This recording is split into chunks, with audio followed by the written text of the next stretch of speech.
talk about the iris complication that may happen. Iris complications can happen any stage of the surgery.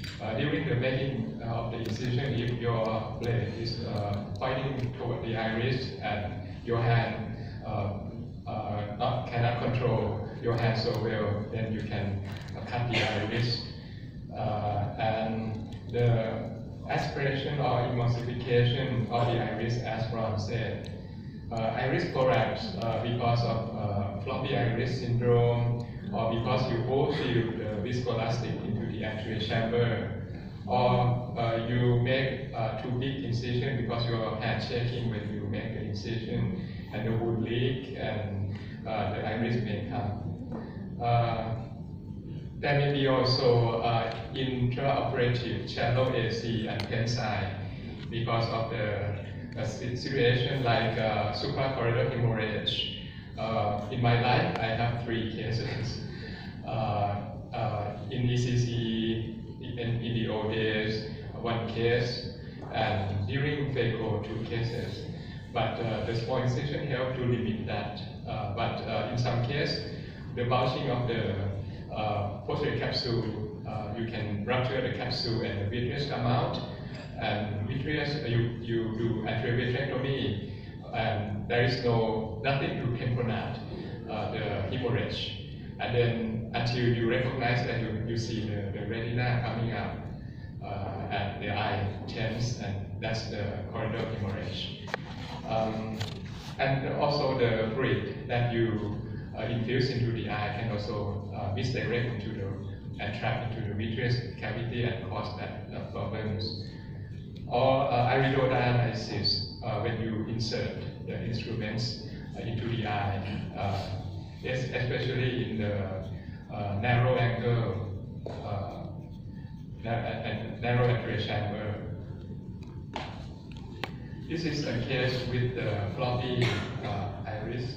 You noted the shape of the edge of the iris when you maneuver to do the rexis. It changed because when you move, you also displace the viscoelastics. And with viscoelastic, you displace. This is the sign of iris floppy. And you see, I will pause. This is the iris collapse in between the capsulorhexis forceps. And because the forceps is parallel like this and have space here, it's not catch the iris, so I continue with the rhexis. If you try to remove the forceps and try to replace the iris back and then you do it again, it will collapse again, and you can like put more trauma to the iris. So I just continue with the rhexis in this floppy case until I can finish with that rhexis. And as you see, during the phaco, when you insert, you see we have to avoid that. I slowly turn the bevel the other way so it won't catch the iris. And once you start the aspiration, you see the pupil start to be dilate more. In this case, I will tell you why in a case like this case, the pupil dilate more when you irrigate. The cause of floppy iris is the alpha-1 blockers that we use in the benign post-retic hypertrophy or poor preoperative pupil dilatation. Like in the case with hypertension and some cardiovascular disease, we may not use the phenylephrine eye drops to preoperatively dilate the pupil. We may use only the tropicamide eye drops or the mitracil so the pupil may not dilate so well.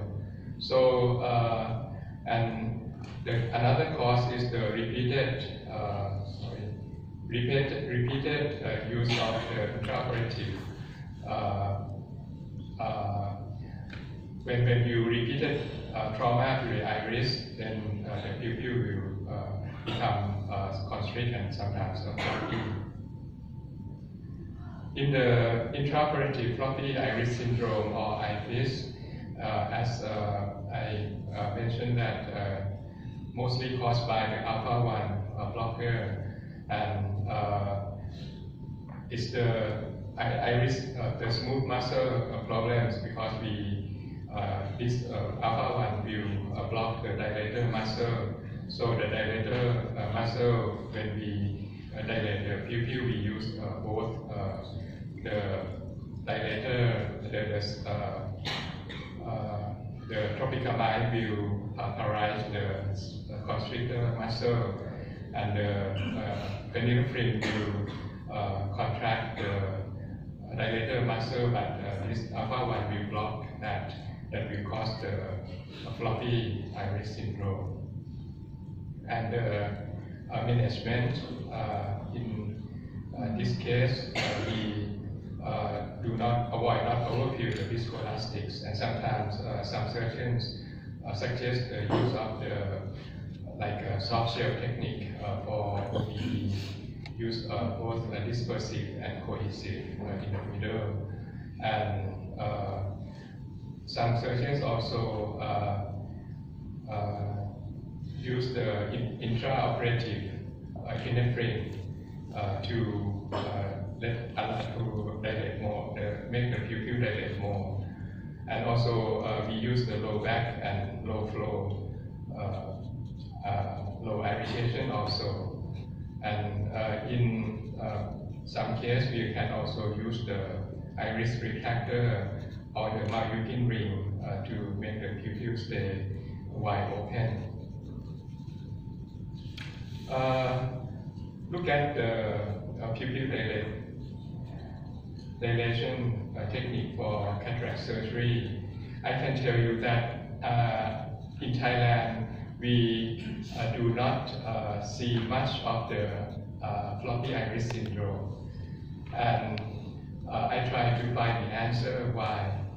I think this is because we add the epinephrine 0.5 ml of 1 to 1,000 epinephrine into the balanced salt solution 500 ml. So the mixture that we use to irrigate during the cataract surgery will be 0.0001%. So as I mentioned earlier, that this solution helps to make the pupil dilate more, and we do not see much of the IFIS syndrome in Thailand. So I try to recognize the problems earlier. In case that you have like 6 millimeter or less pupil size at full dilatation, I will try to do epinephrine with the mixture, as I mentioned, that we already use for the surgery. Try to irrigate the anterior chamber with this solution before starting the surgery, and this help I will show you in this case. This is the case that the pupil is around like 5 to 6 millimeter. After making the side port incision, I continue with the main port. So beware of the iris trauma because the chamber may be shallow, because there is no viscoelastic at that time. Why we don't inject viscoelastic before making the main port incision. The reason is if there is viscoelastic inside the antechamber at this moment, when you try to irrigate the antechamber, the epinephrine in the balanced salt solution cannot contact with the iris good enough. So the irritation of the pupil may be not so rapid or not very good. So that's why I make the incision, the second incision, the main incision without viscoelastic. So you have to avoid the flat chamber at that time. So irrigating the antechamber with this 0.001, and you see the pupil now dilate much better in this case. So after that, after you dilate the antechamber with this mixture, and you continue the remaining of the surgery with the solution, you keep using of this solution, and then after this you see the pupil dilate well, and now you take the viscoelastic and perform CCC after that.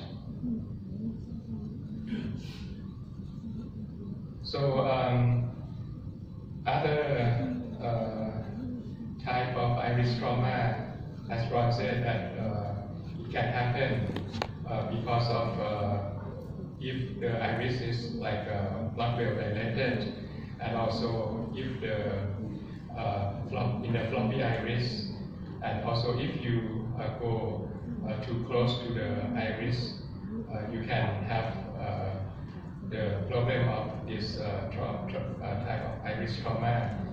Once you catch the iris, and if you don't emulsify, you may just lose some iris pigment.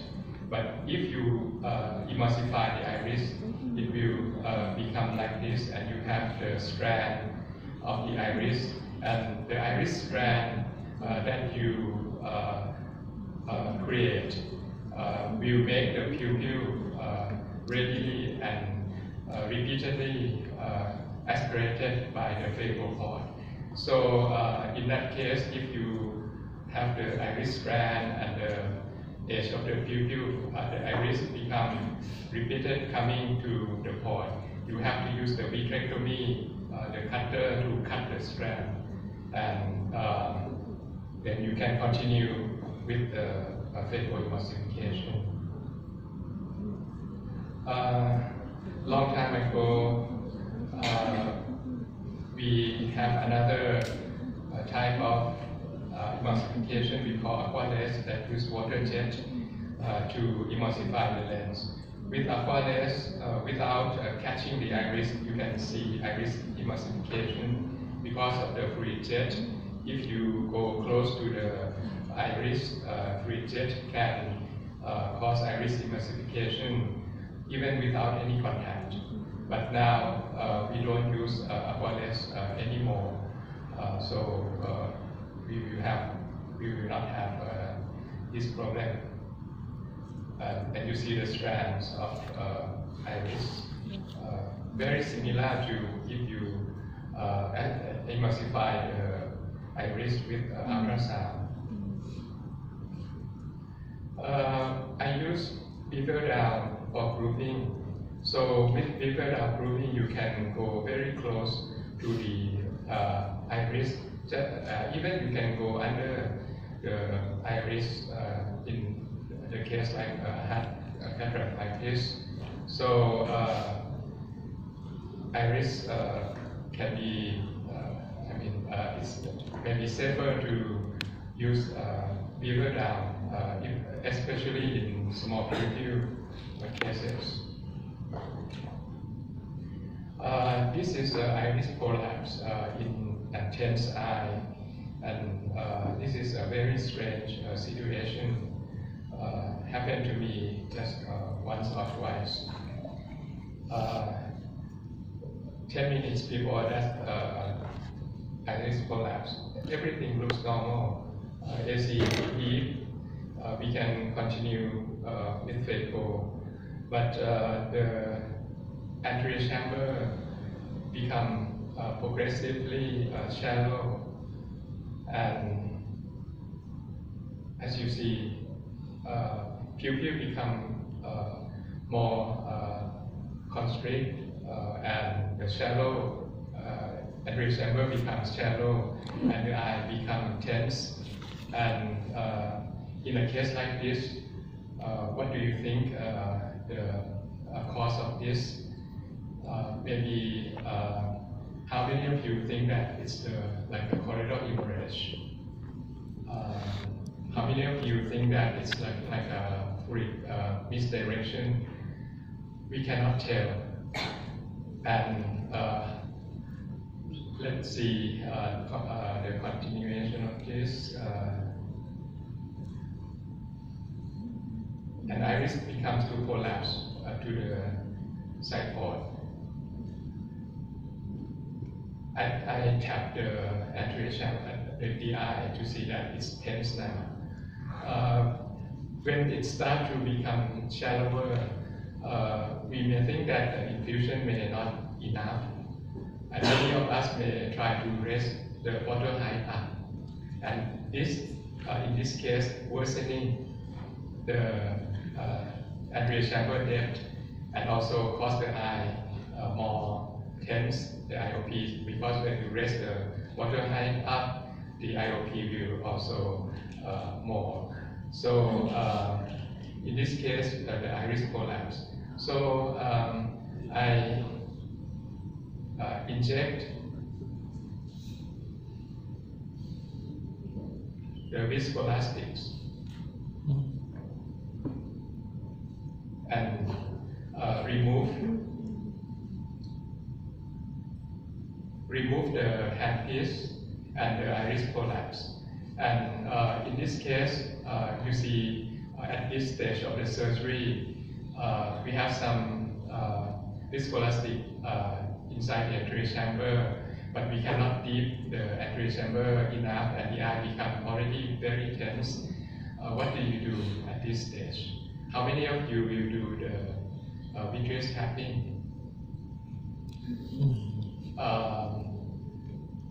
We cannot tell whether there is the corridor hemorrhage or not. If you do vitreous tapping, you may worsening. The hemorrhage may be getting worse. So I try to not to do that. So how to? I stop the surgery and replace the iris back and do one suture, place one suture, and then put the patient back to the ward and give the hyperosmotic and anti-glaucoma medication. And then in the morning, the anterior chamber deep as normal, and the eye becomes soft, and we cannot leave the cataract any longer because we already did the resist, and inflammation will occur soon after that. So I decide to continue the next morning, and everything went like normal.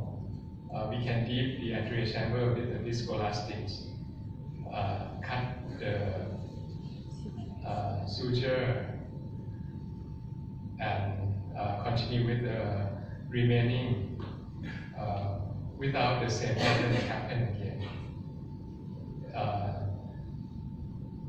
As you see, we can complete the last segments, and the capsular bag still in place. And I do use water lens, as you see in this.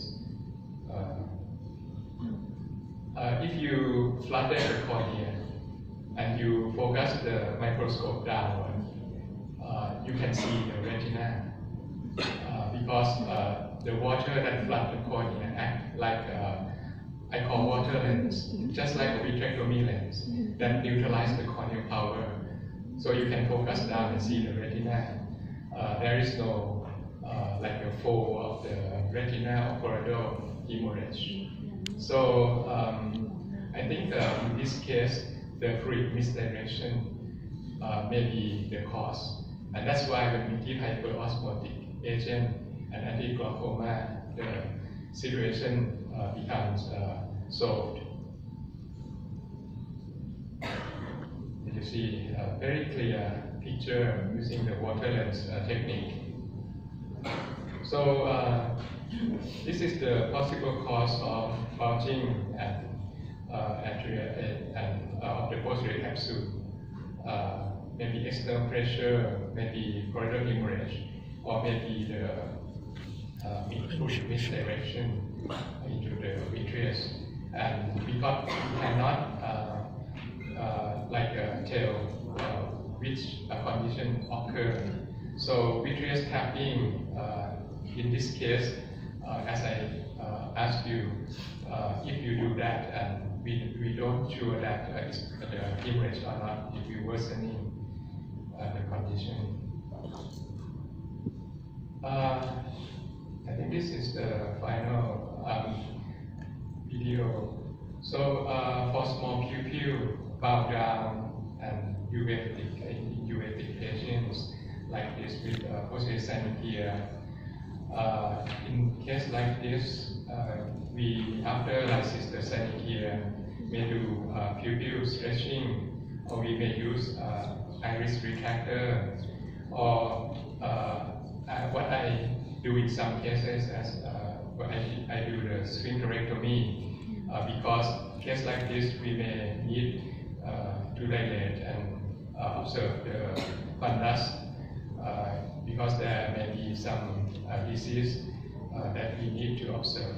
But if you use a pupil stretching or iris retractor, sometimes after the surgery it will come down to very small size and cannot dilate well for the examination. So after making the incision and lysis the synesthesia and is also trying to lysis the synesthesia, I use the I check more viscoelastic, use the hook to lift the edge of the iris up and use the Vanna scissor to make a small cut at the sphincter sector like this. And the fibrotic, when it's not 360 degrees, you can see the pupil suddenly dilate much better, and make another cut at the opposite side, and then inject more viscoelastic, and the size become like 5 millimeters now, and it's good enough to continue with the capsulorhexis. And after the surgery, the pupil will look like this, not so bad, not so much glare, and can still dilate more when you need to do fundus examination or laser posterior capsulectomy or laser for the retina. So this is the technique that I prefer in chronic cases to make the pupil post-operatively. We can still dilate better. Thank you very much.